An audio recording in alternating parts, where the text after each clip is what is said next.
কোরিয়ানদের কি বলতো, ওদের তো এমনি তো ওরা ফেয়ার কমপ্লেকশন হ্যাঁ হয়। হ্যাঁ হ্যাঁ। এবার তুমি ফেয়ার কমপ্লেকশনের ওপর আমি তোমাকে বলছি, ওরা 7 স্টেপ ফলো করে কোরিয়ানরা। মানে ওরা অয়েল, তোমার অয়েল ক্লিনজিং করে, তারপর হচ্ছে 2-3 বার অয়েল ক্লিনজিং করে, অয়েলে এমনি স্কিন শাইন হয়, তারপর ফেস ওয়াশ ইউজ করে, তারপর তোমার ওরা হাইলোরনিক অ্যাসিড ইউজ করে, যেটা স্কিনকে তোমার ব্যারিয়ারটাকে একদম ক্লিন রাখে, ঠিক আছে। এরপর 7 স্টেপের মধ্যে ময়শ্চারাইজিং 2-3 বার ময়শ্চারাইজিং করে, ঠিক আছে, করার পরে তারপর প্রপার সানস্ক্রিন ইউজ করে।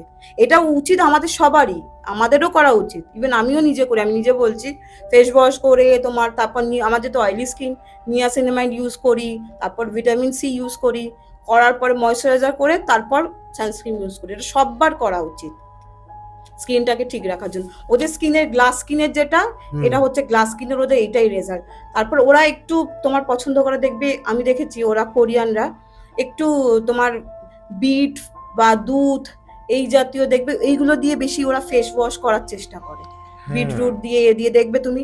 তারপর অরেঞ্জ জুসের তোমার পাল্পগুলো থাকে, ওগুলো দিয়ে, ওগুলো ভালো। কিন্তু আজকের দিনে আমাদের কাছে তো কোনো সময় থাকে না যে অত বসে ঘরে বসে ওগুলো করা। এখন এগুলো কি সেলুন ফেলুনে তোমার কি ইনস্ট্যান্ট এখন কোরিয়ান গ্লাস স্কিন ফেশিয়াল এসে গেছে।